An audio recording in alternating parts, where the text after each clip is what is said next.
Salut, bienvenue à nouveau sur la chaîne, bienvenue sur la chaîne de l'immigration. Moi c'est Charlie Djendé, j'ai immigré au Canada il y a de cela maintenant 12 ans, nous sommes en 2025. J'ai immigré il y a de cela 12 ans avec la famille et aujourd'hui j'ai décidé de créer cette vidéo pour t'aider toi aussi à immigrer au Canada et j'ai créé la chaîne aussi pour toi, pour te tenir la main et t'informer au maximum. Et il y a un abonné qui m'a dit, Madame, je souhaiterais arriver au Canada. Comment faire? Je souhaiterais immigrer au Canada, c'est le terme qu'il a utilisé. Je souhaiterais immigrer au Canada en 2025, si possible. Comment faire? Est-ce que ce sera possible pour lui en 2025?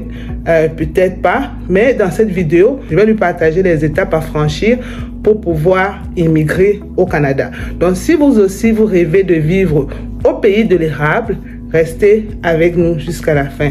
Et pour ceux qui sont à nouveau sur la chaîne, abonnez-vous, partagez, likez et commentez les vidéos, les gars. C'est très important. Voici les premières vidéos que je fais sur la chaîne en 2025.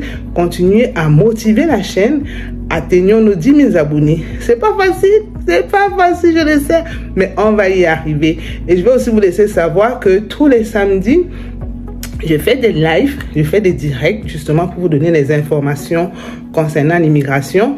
Et ce samedi, par exemple, en particulier, on va parler de la démission de notre Premier ministre, Justin Trudeau. On va essayer à notre niveau d'analyser le niveau du bas peuple, là, les gens d'en bas en bas.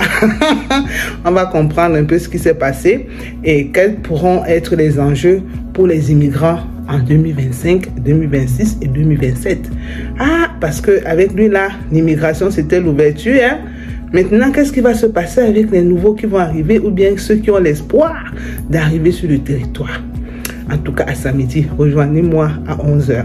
Pour le moment, je vais vous partager les règles, les étapes à franchir pour immigrer au Canada afin de servir cet abonné-là qui m'a posé les questions. Si toi aussi tu as une question, si tu as une préoccupation, laisse-moi cette préoccupation en commentaire. Je pourrais l'utiliser pour en faire une vidéo. Alors la première étape, la première chose à faire quand tu souhaites immigrer au Canada, c'est de déterminer ton admissibilité. Oui, il faut déterminer ton admissibilité parce que le gouvernement canadien offre plusieurs programmes d'immigration. Il y a les programmes tels que le programme des travailleurs qualifiés, le programme des travailleurs temporaires, le programme des étudiants étrangers, le programme des candidats des provinces, etc. Il y a même plusieurs autres programmes, les programmes pilotes, même pour les aidants familiaux, le programme pilote pour les étudiants internationaux. Bref, il y a une panoplie de programmes. Donc, en premier lieu, il est important de vérifier ton admissibilité pour savoir exactement dans quel programme tu es admissible, dans quel programme tu es admissible, quel est le programme qui correspond à ton profil. Donc, mon frère et ma soeur, toi qui veux immigrer au Canada, voilà la première chose à faire. Et ici, je vais te parler du site le plus officiel au Canada qui te permet justement d'aller vérifier cette admissibilité-là. C'est le site du gouvernement du Canada, www.canada.ca. D'accord? Voilà la première chose à faire. Ton admissibilité, mon ami. Ton admissibilité, ma chérie.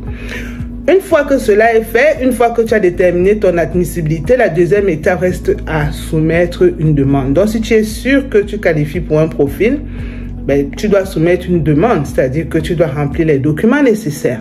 D'accord? Si tu as opté, par exemple, pour le programme des travailleurs qualifiés, tu dois remplir un profil. Ça peut être le profil d'entrée express, qui est normalement canadien, c'est-à-dire que c'est le programme le plus large qui accueille les travailleurs qualifiés. Les travailleurs qualifiés, bien entendu, sont ceux qui ont une expérience de travail. Ils travaillent depuis quelques années dans un secteur en demande au Canada. Voilà. Ils ont peut-être une famille, ils sont jeunes, etc. Donc, il y a Entrée Express qui est Pan-Canada. Et puis maintenant, si tu es francophone et que tu veux vivre dans une province purement francophone, en ce moment-là, tu peux aller avec Arrima. Parce que le Québec, lui, a toujours sa façon de faire, sa spécificité. Et le Québec a son programme à lui en termes d'immigration. C'est le Québec lui-même qui choisit ses travailleurs qualifiés. Donc, si tu vas arriver au Québec comme travailleur qualifié, tu vas devoir choisir le programme ARIMA pour le faire. J'espère que c'est clair à ce niveau-là. Donc, il faut avoir l'expérience professionnelle, et comme j'ai dit tantôt, un bon niveau de scolarité. Il faut avoir un résultat de test de langue, français, anglais. Maintenant, c'est important d'avoir un bon résultat parce qu'il ne faut pas juste aller faire un test pour le faire. Il faut avoir un bon résultat de test, c'est-à-dire une note de C1 ou bien C2. Le reste là, c'est pas très important. Donc, si tu veux vraiment avoir les points nécessaires pour pouvoir être sorti rapidement du bassin, il faut avoir des bonnes notes au niveau de ton test de langue. Il faut être âgé de 18 à 35 ans par exemple. Ça, c'est le bel âge. Maintenant, le reste, c'est à toi de voir tes diplômes, etc.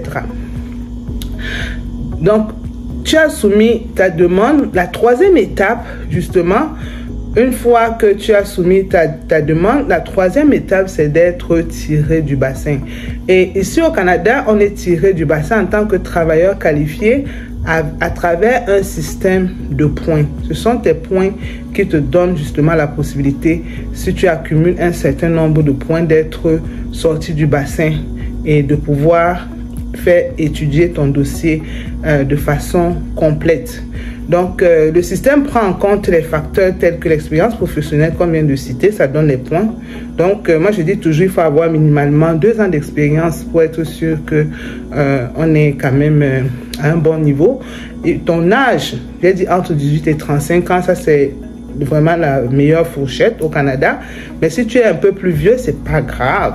Ok, même si tu es un peu plus vieux, tu peux toujours t'essayer, surtout si tu as les enfants, tu as une famille.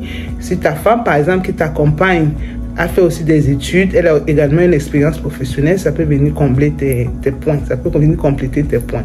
Si tu as un bon niveau d'éducation, tu travailles dans un domaine où tu as une expertise comme l'informatique, comme la santé, l'éducation, voilà les secteurs en demande.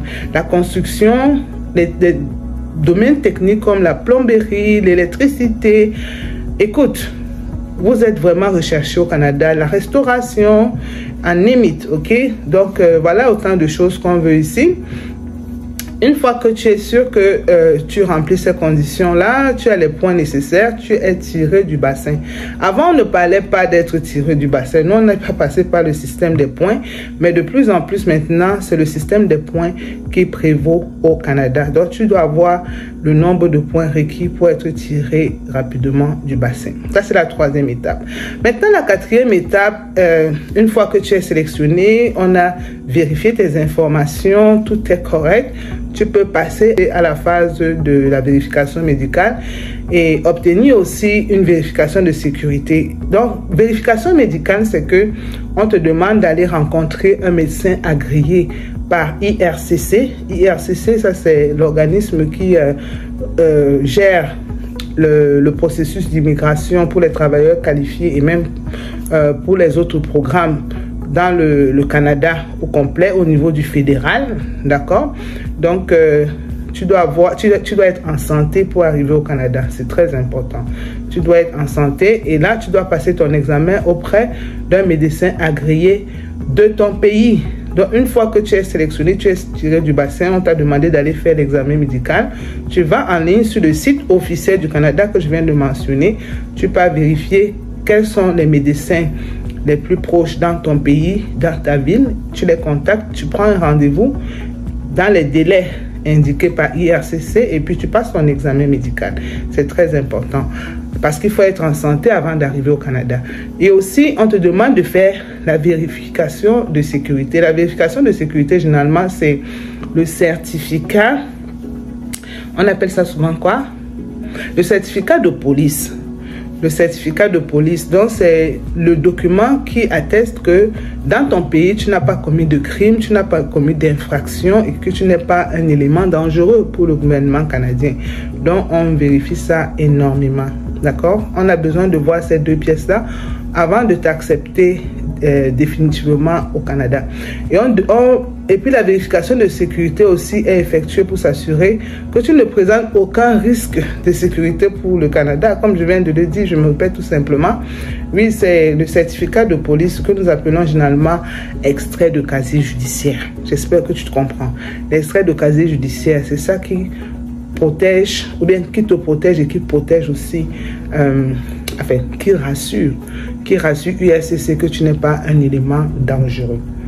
Ça, c'est la 4e étape. Maintenant, si tu veux immigrer, une autre étape, c'est que tu dois obtenir ton visa de résidence permanente, surtout si tu arrives comme travailleur qualifié. Parce que moi, ici, généralement, sur la chaîne, je parle beaucoup des travailleurs qualifiés. J'encourage les gens à venir à travers la résidence permanente parce que c'est le meilleur moyen de s'installer au Canada.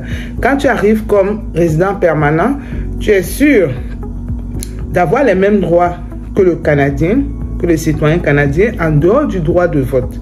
Alors, tu n'as pas de tracasserie, tu peux facilement trouver un emploi dans ton domaine, ou bien tu peux faire des petits emplois tranquillement sans être embêté. Tu peux retourner aux études et payer les mêmes montants que les citoyens canadiens. Quoi de plus beau? Donc la résidence permanente, vraiment pour moi, là, c'est la meilleure façon d'arriver au Canada. J'espère que ces renseignements t'ont aidé.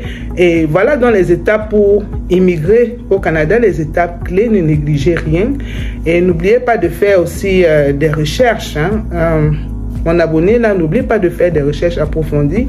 Je t'ai donné le nom du site le plus officiel au Canada pour avoir les ressources en matière d'immigration. Tu peux visiter le site tous les jours, ça ne se ferme pas et les informations sont mises à jour très régulièrement. Donc en espérant donc que cette vidéo te sera utile, porte-toi bien, portez-vous bien, à bientôt. Abonnez-vous, likez, partagez, ça me fait plaisir de vous aider à chaque fois que j'en ai l'occasion.